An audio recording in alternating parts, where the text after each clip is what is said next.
As external relations manager at the New England Aquarium, she has worked on initiatives to make Boston's waterfront more accessible and welcoming to all residents. Previously, she was associate director of the Massachusetts Women's Political Caucus, helping organize programs to encourage and train women to run for public office. She has also managed several local campaigns and served on the Democratic State Committee. A graduate of Boston Latin Academy and the University of Massachusetts Boston with a degree in political science and a minor in human rights, she lives in East Boston with her partner, Sebastian Zapata. And that is District 1, Gabriela Coletta Zapata, who is vying for the president of the city council. We just had District 2, Ed Flynn. In January 2022, Councilor Edward Flynn was unanimously elected by his colleagues to serve as council president. As he just stated, Councilor Flynn is a resident of District 2, where he has been involved as a community activist and youth sports coach. Before taking his seat as a city councilor, he was a probation officer of Suffolk Superior Court. In addition to being Boston Public Schools parent at Boston Latin School, Councilor Flynn is a member of several neighborhood organizations throughout the city. He served for 24 years in the U.S. Navy Reserves. He is a veteran of Operation Enduring Freedom and helped with disaster relief efforts in Haiti. Councilor Flynn also served for 5 years the U.S. Department of Labor under President Clinton, where he worked to expand access to affordable health care and increase federal minimum wage. Councilor Flynn and his wife, Kristen, are raising their children. Caroline and Stephen live in Boston. District 3 is John Fitzgerald. That's the district that I live in. John Fitzgerald was elected to Boston City Council in November 2023 and represents District 3, which includes most of Dorchester and part of South End. A lifelong Boston resident, he attended Boston Public Schools and graduated from Northeastern University. With a bachelor's in communication and a master's in business administration, Fitzgerald has worked for the city of Boston for over 17 years in several roles, including Deputy Director of Imagine Boston 2030, Director of Finance for Office of Economic Development, and Deputy Director of Real Estate Operations at the PBDA.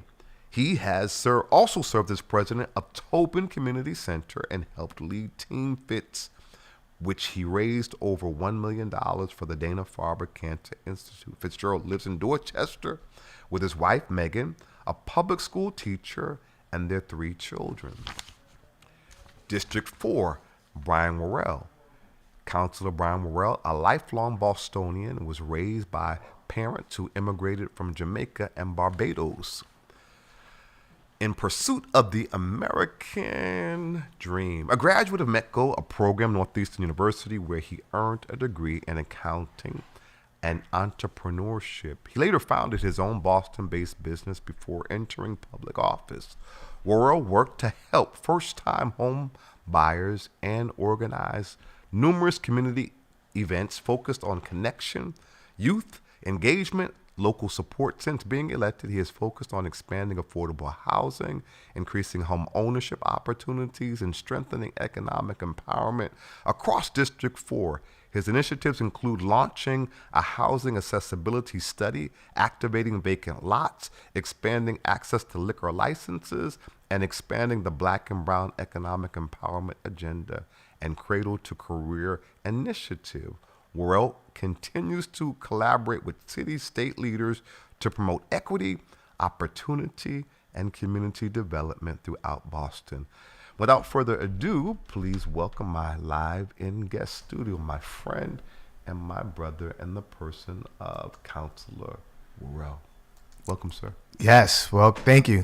And thanks for having me here today. My pleasure. Yes. My pleasure. Again, it's been some time since you've been in this seat, but I recall when you were in this seat, when you were running for the very first time. Right. Yeah. No. Time does fly, and I'm grateful for the opportunity to serve the neighborhood that I was born and raised in, and have a extreme amount of love for.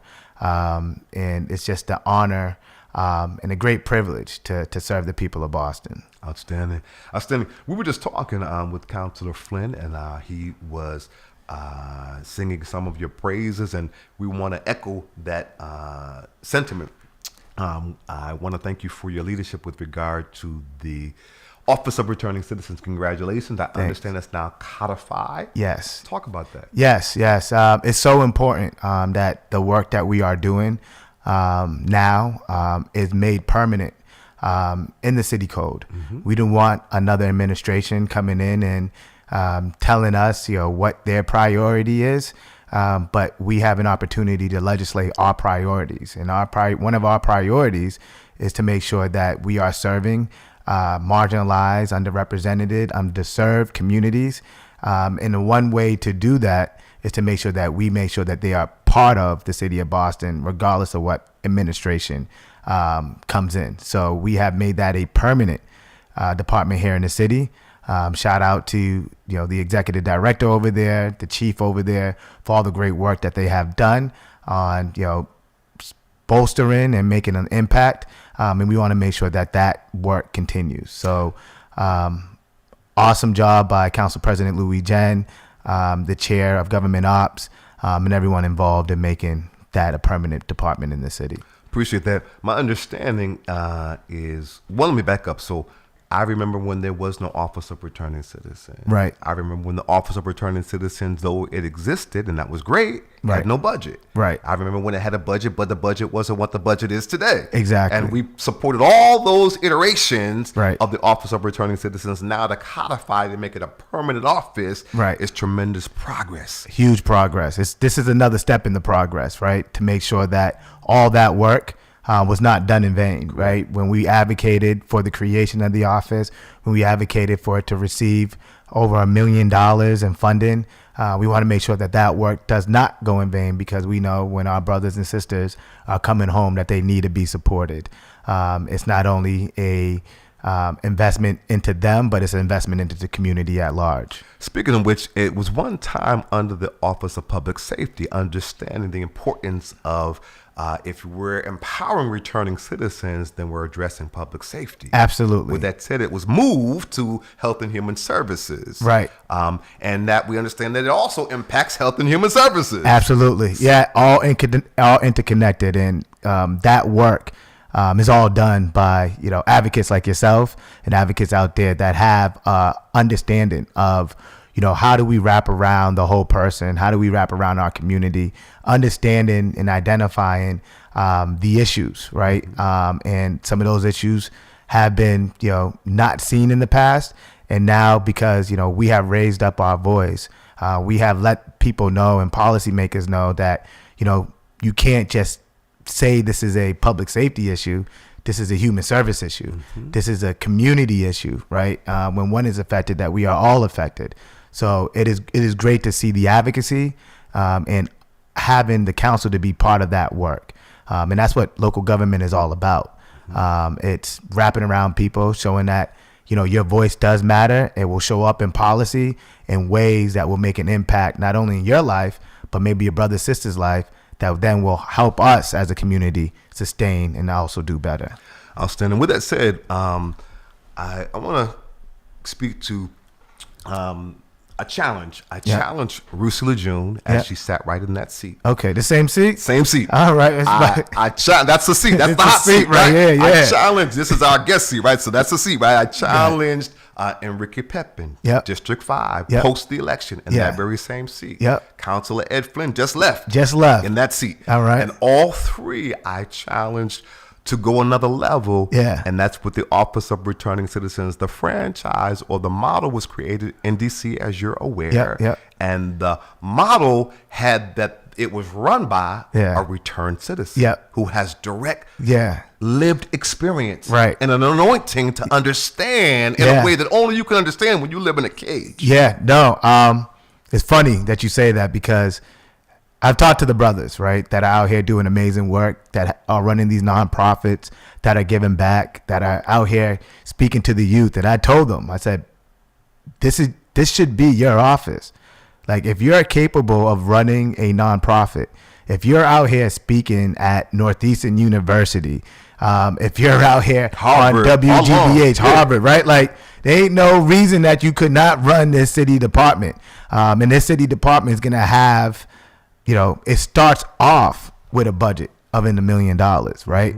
And we need individuals like you applying for these jobs. So I made the appeal to the brothers, Beautiful. right? And some of them, I think that they did not see themselves as being an executive director, but I have encouraged them to continue to apply for those positions that come up, especially within this department. Well, let me back it up, because Yeah. the executive director of the Office of Returning Citizens Yep. is actually appointed Right. by the Health and Human Services chief. Right. But I think there was a job posting, right, that was out, that my understanding that not too many, if any, returning people who are returning citizens applied for. That was my understanding. Yeah, I know folks who have. I know folks who've been qualified, Right. Who have actually applied For that ED job? for the ED job. Okay, Yeah. So right. so again, but the point is, Yeah, I agree. Right. And I am encouraging them to apply more. And when they do apply, like, let people know, right, so that we can advocate for them based off of their lived experience, and just their experience in general. It doesn't even have to be lived experience, because experience is experience, right? And no, what I mean by, I don't want to separate, right? Like, I don't want to say,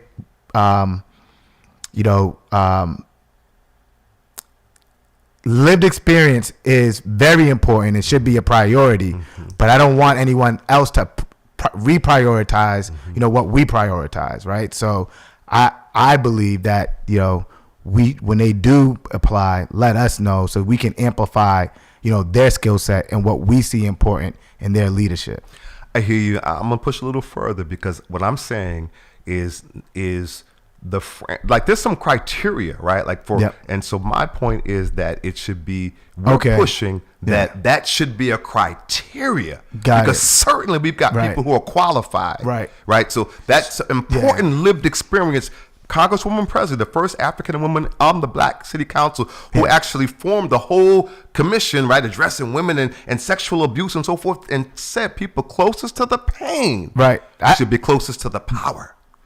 I agree with, like, I was trying to encourage them, like I said before, like, apply, please apply, please apply. Like, I was trying to get more of them who I've seen in leadership positions, who I've seen, again, speak at Harvard, to speak at Northeastern. I'm like, why would you not, apply for this? And I understand when they told me, but I just wanted to make sure that they knew that, their city councilor expected them to be applying to run this office. So I expect it, right? And when I have conversations with the administration or leadership inside of City Hall, like, if I'm telling you to apply, like, I'm going to come and swing for the fences when I talk to the administration. So I believe 100% in what you're saying.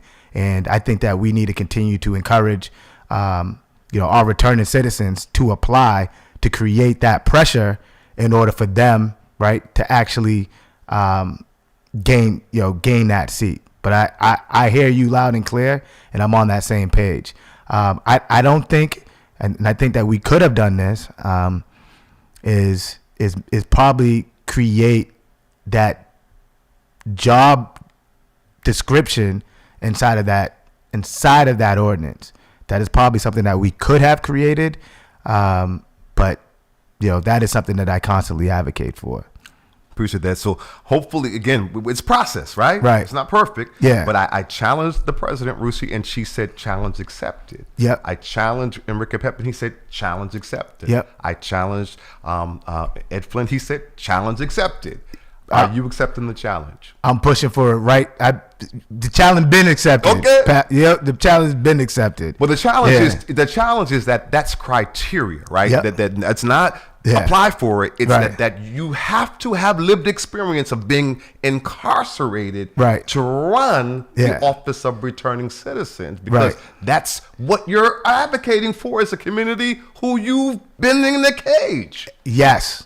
And when I told people to apply for it, I'm not telling you to apply for it not to get the job. Right. Like, my whole intention for you to apply for it is for you to get the job, right? So for me, it's a no-brainer, especially when I'm seeing right, these individuals and what they're doing right in these nonprofits that don't even have close to the budget that our office have. And then on top of that, you're talking about empowering a whole community. Right, because they see the community completely different. Sure. So they're going to be putting on, right, and understand, like, they're going to be putting on, you know, the other individuals that are also returning citizens, and that's how you create real change and create real impact. I'm all about policy and investments that show up in your life in a real way, right, not just in words, right. Like, you need to be able to feel the actions and the decisions that we make. And if I put someone with lived experience in there, I know they're gonna go and give back in a real way. I know they're gonna put the people that are helping them in the nonprofit who are also returning citizens on, right? And that's real change, right? So I'm all for that, right? All for that.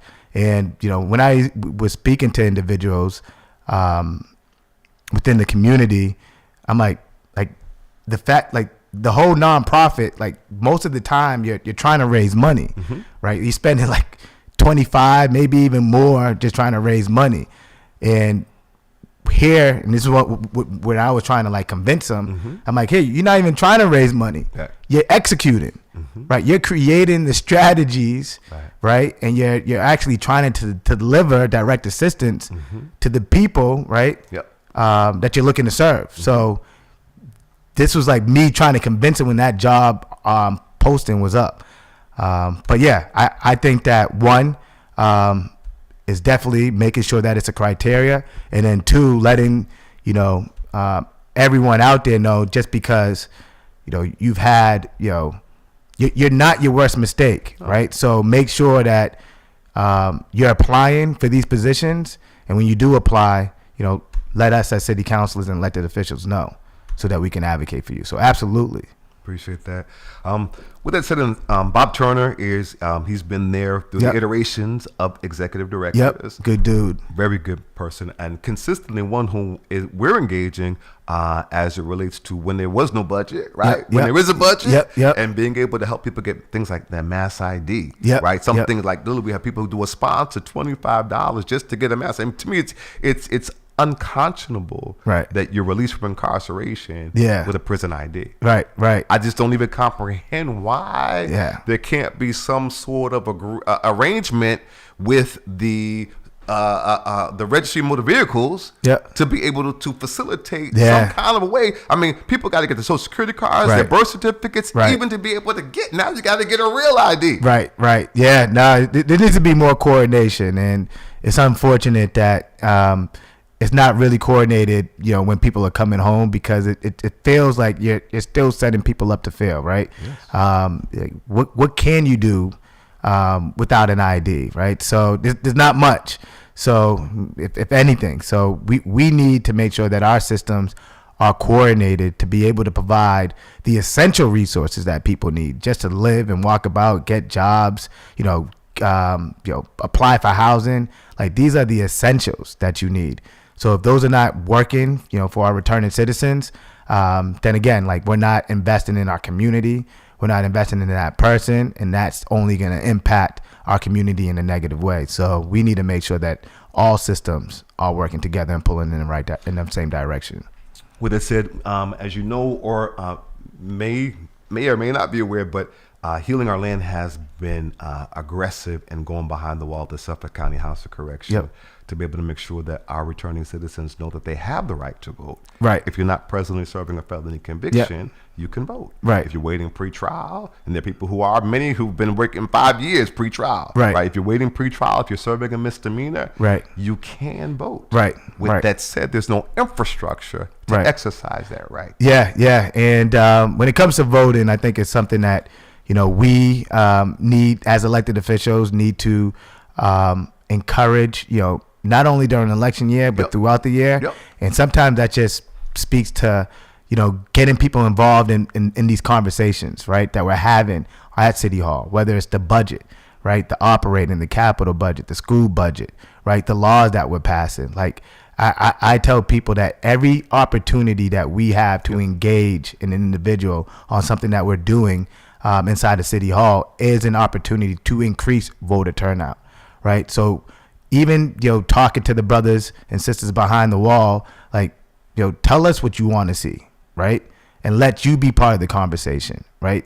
Those are simple things that we can do as elected officials, to just engaging them on the work that we are doing. But there needs to be just more, outreach around voting time. There needs to probably be more visibility, not only out here, but like you hardly see flyers or anything out here. But there needs to be more visibility and marketing dollars around voting. I know a lot of people think that, your vote doesn't matter, but trust me, it does. It matters in so many different ways. It matters in who wins, right? And it matters who's getting paid attention to. So the more you vote, right, the more likely, take a look around the city. Like, people point to other sides of the city on who's getting investment and who's not. I bet you they vote at a higher rate than other sections of town that are not getting the investments. That should not be the way, but unfortunately, like, that is what, some elected officials pay attention to. Well, and I'll say this, unfortunately, at current time, the Boston Elections Department is in receivership. Yes. Oh, right. Yeah. I don't know if they're calling it receivership, but I understand what you're saying. I thought that's what the news said, that it was in receivership because and again, the Secretary of State. Yep. Right. Yep. I don't remember the article yet. So that was the wording. Yeah. And that's happened before. Yep. Right. Yep, it has happened before. And the point is, that's for people who are on the outside. Right. Ran out of ballots or whatever the case was, and allegedly the commissioner was not able to be accessed. I have conversation with the commissioner, and quite candidly, if Boston can't do it, no place across the Commonwealth. We're the model, right? And I will tell you that it's not her fault, right? But it's actually the responsibility of the Secretary of State to make sure we just pass the Votes Act to make sure that particularly those who are disenfranchised have the infrastructure in place. There's a report that was supposed to be published that was not published. That's months old. Right. So my point is, we are challenging the city council to help us to be able to make the elections department be the robust model that it should be, particularly for those who are incarcerated. Absolutely. To institutionalize the process, just like you and I have. They should have. Absolutely. We need to do more. We have put more investments inside of our election departments. If you voted this year, you see that there was a ID scanner, or they didn't just use the book to check you in. Right. There's like a little iPad. Right. It was nice. Yeah. So these are the investments that we have made into the election department to make voting more easier, and then also to make it more accessible. So we are putting more money in. There's definitely more that we need to do for our brothers and sisters behind the wall. But there's also just more, outreach in us as elected officials when it doesn't come to voting time, that we need to just do more engagement and show people the importance of being civically engaged, right? Because civic engagement doesn't just happen in September and November. No. It happens year round, kind of pointing back to your advocacy on the timeline of the Office of Returning Citizen, right? That wasn't a vote. No. That wasn't a vote on September or November. That was being civically engaged, advocating, speaking up for the community in order to get investments and resources, and now a permanent department here in the city of Boston. So, your civic engagement goes far and beyond that voting day, but that voting day is a big part of your civic engagement. And I appreciate you saying that because one of the things that we, being Healing Our Land, along with Democracy Behind Bars Coalition, we're looking to make the Suffolk County the robust model, as Sheriff Tompkins is the only sheriff of color in the entire Commonwealth. We've been going behind the wall almost 3 decades, right? Not just election time. Right. We go every single week. Right. Right. Because as you said, and we're doing civic education, we're doing workshops, going from unit to unit, so that every time we come with our whole team, they're like, here comes the jail-based voting people, right? They know who we are. Right. We're building relationships. Some of them have never voted, but through us coming consistently, become a trusted partner. We're educating them, but they're also understanding why it's important to vote. Exactly. That you get to elect your sheriff. We have these reimagined democracy reflection circles. We bring the candidates behind the wall so they can engage them directly. Exactly. Help them to understand the governor's council that picks judges. That does commutations and pardons. Right? So people need to understand that civic education that's not happening in the broader community. We're doing that education behind the wall. No, and that's beautiful. That's beautiful. And thank you for that work, because it is so much needed, especially to communities that have been disenfranchised. And it's the only way to create change is to understand the system and understand how it works. Right? Because if you don't understand how it works, how are you going to change it? Correct. And advocating for people who are directly impacted to run. Exactly. It's interesting, in the state of Massachusetts, the right has been stripped from 7,700 people because literally who could vote, because in Massachusetts you could vote even serving a felony conviction up into 2000. That right was stripped from people because people were using it. At MCI Norfolk, the African American Coalition Committee, it was Governor Salucci who said, if you can't follow basic rules, you don't deserve the right to vote, and literally stripped that right from people. Where now it takes a constitutional amendment to restore that. And we're working to restore that. Absolutely. Do you support restoring that? Yeah, absolutely. Okay, I just want to get it on the record. I know some folks aren't willing to make that bold statement that everybody should have the right. Everybody have the conversation. I don't understand it. So you support universal voting rights. With that said, do you support? One, let me ask you this. Would you come with us behind the wall to be able to engage those with the Suffolk County for the civic education? Absolutely. Because we've had people come. Right now we got the brakes put on that. But we want to invite our elected officials so that people can engage. We did. What a difference a DA makes. That was incredible. I'm all for civic engagement. Like, we have to find ways for people to believe in democracy and have people understand that democracy doesn't work without you, right? It doesn't work without people believing and buying in. And the more people who believe in it and buy into it, the better policies we create. The more investments get spread out equitably, right?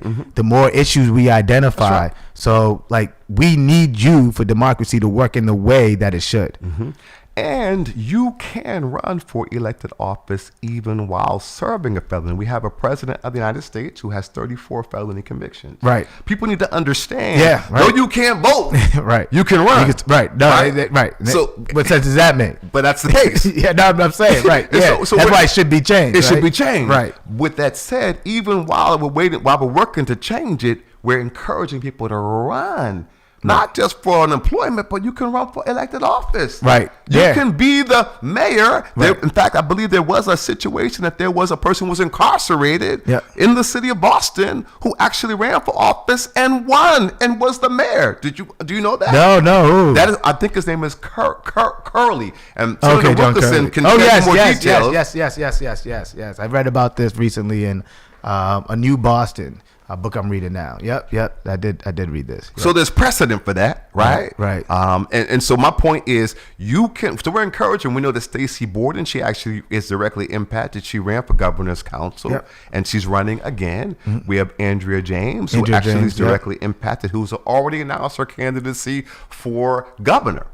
So when you get again people who are directly impacted, who are in positions, then it's not going to be incremental change. It's going to be some radical kinds of change. So we had a gentleman. I was part of a conference. I think there is only so many elected officials across the country who are directly impacted, who are elected officials. So it's a whole coalition of folks who are actually encouraging people all across the country Right. to run for elected office, even if you have a felony on your record. Right. Yeah. And I always say this, right? Is that everyone has a role to play, right? Too, right? So, if you do run and you don't win, right? There's still a role for you to play, in moving legislation or investments or making amendments to laws, right? So don't right, because there only could be one mayor, right? Although maybe like 10 people run, there only is one, DA and sheriff. So I just don't want people, if they run and the outcome is not the one that they hope for, right? You need to stay engaged. That's right. And that elected official, they have a team, right? They have people who do research for them. They have people who draft laws for them. They have people who do community outreach and engagement for them, right? There's always these other positions within those elected officials' cabinet that has impact and influence, not only on that elected official, but also on the community. So, yes, definitely have more people running, but also know that if the outcome doesn't, go your way, there are other positions of power and influence that still help move things. I appreciate that, as well as you get to raise issues. Right. Even if you don't win, there's issues you get to elevate in the process of your campaign. Right. Absolutely. That need to be raised. Absolutely. Yeah. No. And one thing that Mel King always said is the chain of change. Right. And an idea doesn't always get executed the first time you have that thought. Right. Sometimes someone else needs to hear the idea, and then that's the chain. Right. You keep on adding links, right, to that idea that started. And then it gets, built out, it gains energy, and then, it then becomes law. We saw that on a few different things, right? If our liquor license bill, right? It didn't, we passed one in the past, shout out to Congresswoman Ayanna Pressley. However, we still saw like disparities in liquor license access on our side of town, right? So we came with a whole new bill based off of what we were still seeing, and now we have the licenses inside of neighborhoods like Mattapan, Jamaica Plain, Dorchester, and Roxbury, almost free of cost. We're talking about right now it's on the market at $600,000, but now through this legislation that we passed, you're talking about $2,000 in order to get a liquor license. So it's a chain of change, and when you're uplifting your thoughts and your ideas, even though you think someone might not be listening, believe me, like that idea could be in the back of somebody's head, and someone in that administration could be working on it, but because you lifted it up, right now it's starting to create and develop, and hopefully throughout the years, it progresses and then becomes into implementation. Absolutely.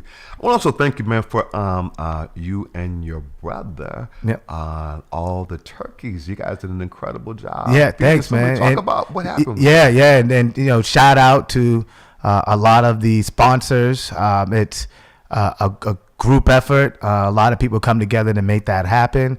And we had 4,000 turkeys across 10 neighborhoods. And one of the things, again, like we want to make sure that, people are seeing or receiving the things that they need. And, food insecurities is a big issue in our neighborhood. And during the holidays, we just want to make sure that everyone has a turkey on their plate. So we have been doing this for 5 years, and it's something that we have loved to do, and it's not just, the giving back, but it's like the organizing, right? To be able to pull, a Johnson & Johnson together with, community-based organizations, and seeing people out there just volunteering their time to give back, like all of that is the beauty of it, especially during the holiday season. Absolutely. Also, want to acknowledge your I believe it's a newsletter that you put out that talks about some of the things that you're doing. Talk about some of those things. This is District 4, where Global Ministries has actually happens to be Yep, house. So yep. you're our city councilor. Yeah. And when I go to the barber shop, cut to fit, where I know Yeah, you go to yeah, get your hair cut yeah. as well as Shout your out brother. to Omar. Yeah. Yeah. So talk about the program. I know one of the things that you're doing is a program with Cut to Fit. Yeah. So talk about some of the programming and some of the things that you're doing. Yeah. Shout out to Omar. There's a group over there called, I think it's called the Men's Collective or the Collective. And we meet once a month on a Sunday just to talk about, different issues that are happening amongst black men here in the city of Boston and how we can play a role in, whether it's bringing resources, whether it's how we advocate for them, more investments in the budget, or just to just talk about what's going on in our lives. And it's been, a safe space for us for the last 2 years now. And we want to continue to do more. I think one of the initiatives that we're going to probably be rolling out is trying to increase voter turnout in this area. We're going to pick a ward in a precinct, the one that Cuts to Fit sits in. And, our goal is to try to see if we can increase voter turnout in this upcoming state election. And through engaging black men. We want to do that through engaging black men, but also inviting them into conversations on, what's the importance, how these laws work, how the city council works, how the state house works, so that they are more educated on these processes that are making laws and investments that affect their lives.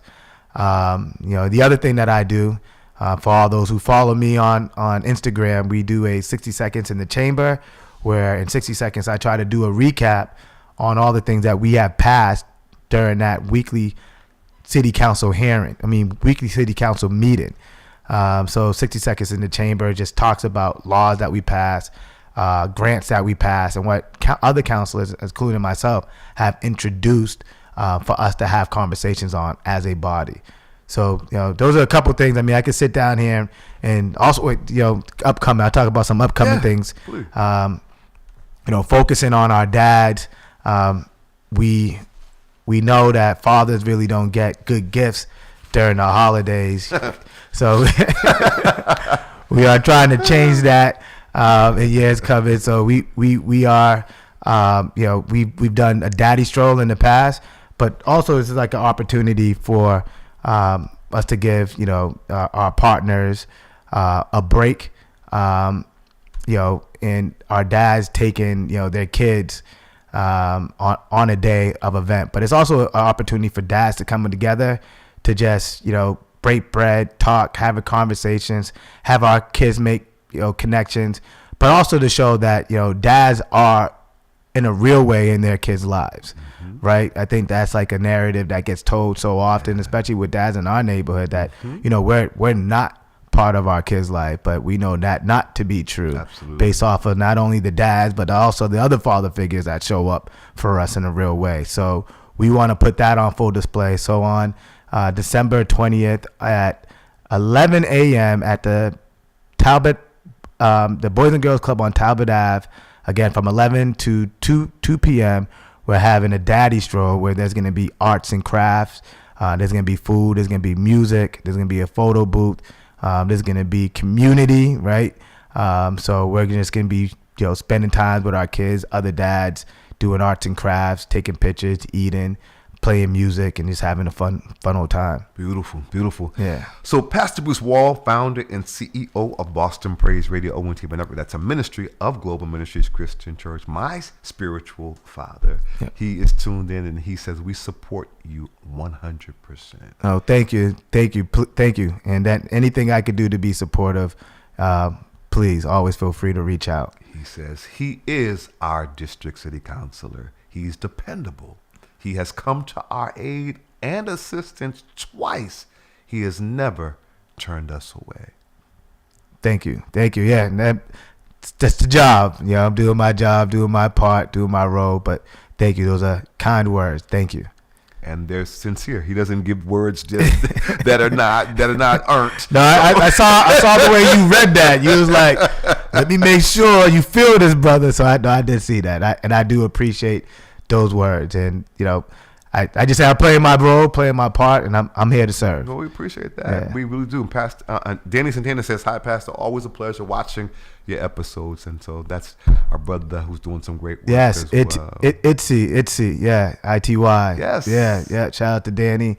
Always advocating for the young people, especially in this neighborhood. You know, I know he had an initiative at Ashmont Station this past summer. You know, the work doesn't go unnoticed. Yeah. Appreciate that. So talk about, for those who may not know, this is your second. Yeah, I'm in my second term, going into my third term. So 4 years on the council. Had the opportunity of chairing the Committee on Ways and Means, which is basically me shepherding the budget process for the city of Boston for the last 2 years. Have served as the vice chair of the city council. So that means when the president, leaves the dais or is not in attendance, I preside over the body. And then also, served as the chair of small business and economic development. I'm a small business owner. I want to make sure that small businesses, which are the backbone to our local economy, even our economy, have all the support and resources that they need to thrive. So, had a good amount of experience in different committees in different leadership positions on the Boston City Council, but my heart and mind and all my work is towards building up the neighborhood of Dorchester, Mattapan, parts of Rosendale and Jamaica Plain that I serve. I would love to make sure that going back, like the district that I serve has the largest share of black people in it. So, when I'm fighting for investments, when I'm fighting for, policies, when I'm, talking about housing, those are, that's the community that I'm looking to deliver for. And, unfortunately, a lot of the disparities, are the ones that live in District 4, right? So when we're trying to, recreate or rectify harm, we are focusing on eliminating the disparities that exist here.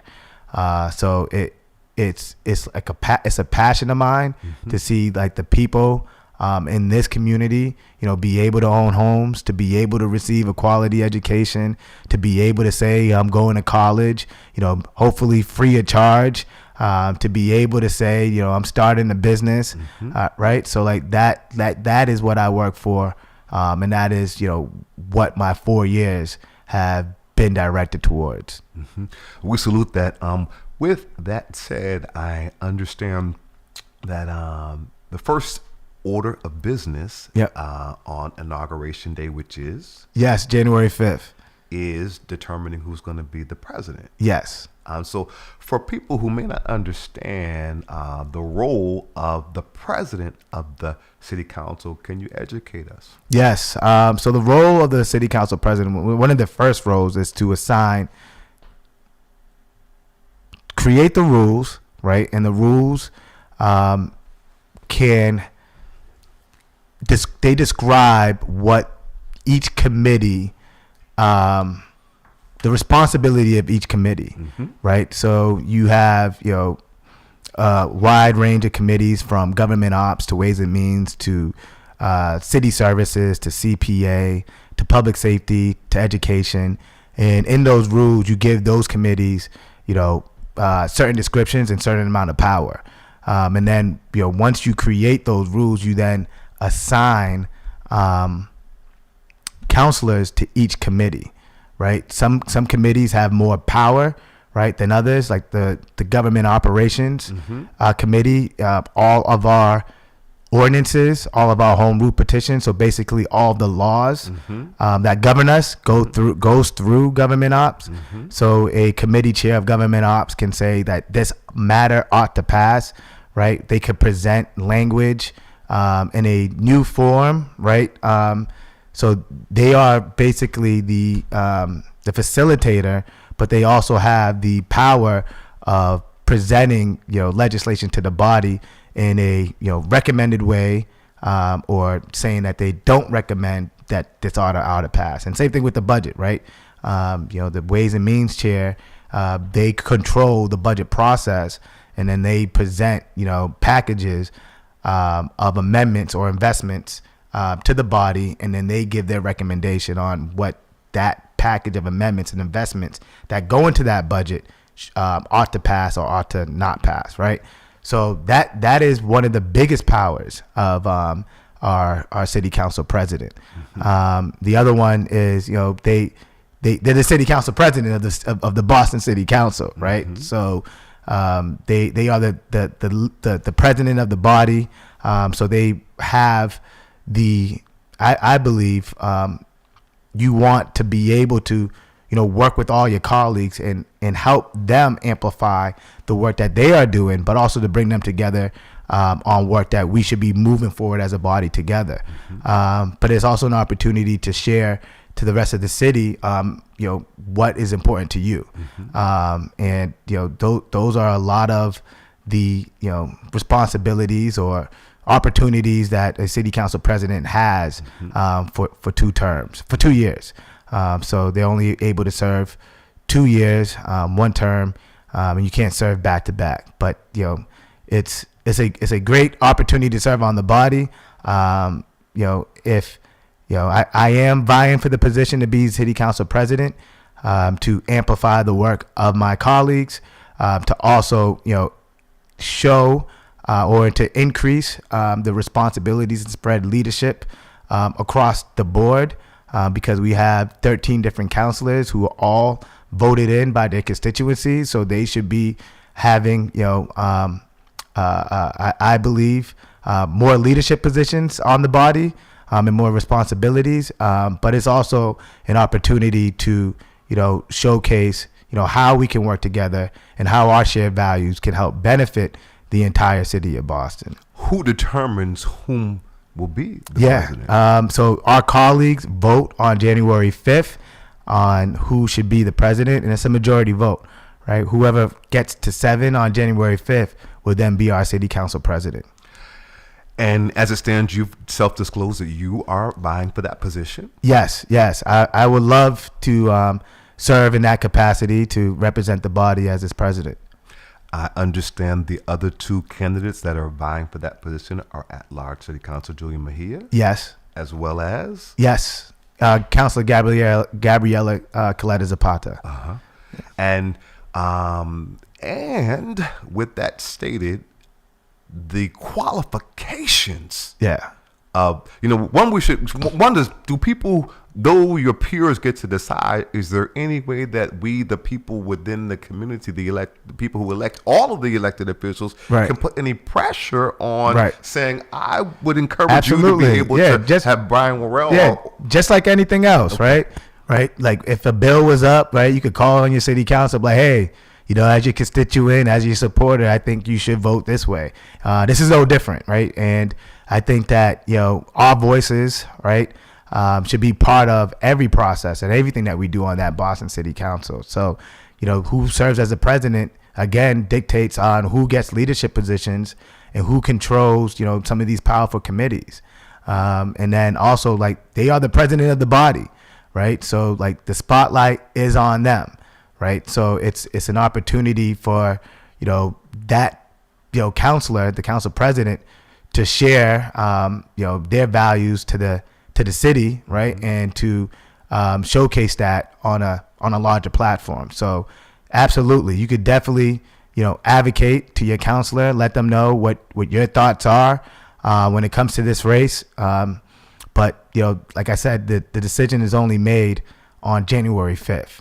January 5th, when the vote is taken, right? That's when the city council president is elected. So there's a short window of time to be able to make that advocacy. Yes. And no time is better than the present. And I've started to adopt the motto early and often, right? There you go. You want to do things early and you want to do them often, right? So people know, right, that you really care about it. The more you talk about it, right, people understand how important it is to you. So early and often, everyone. I'd say another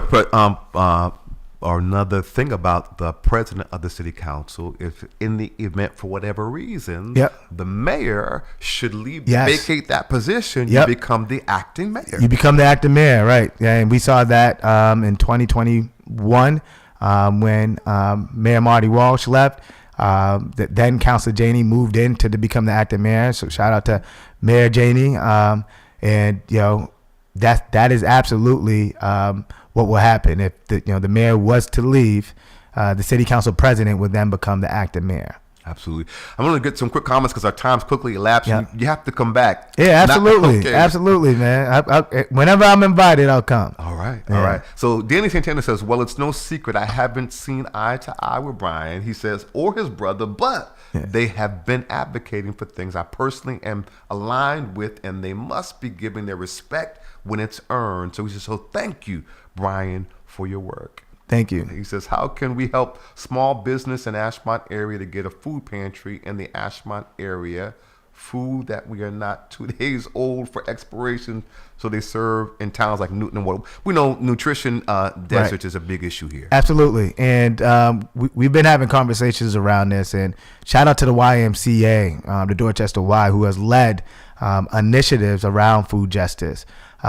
We have seen, unfortunately, a lot of our, daily table, yes. right? A lot of these affordable places where, you could have gotten, nutritional food closed down. Yeah. And, the model is one that we have to find out what works. And we just recently had a conversation on, how to bolster the food justice network. Mm-hmm. And one of the ideas that Council Braden and I believe Council Louis Jen brought up was having a publicly owned market.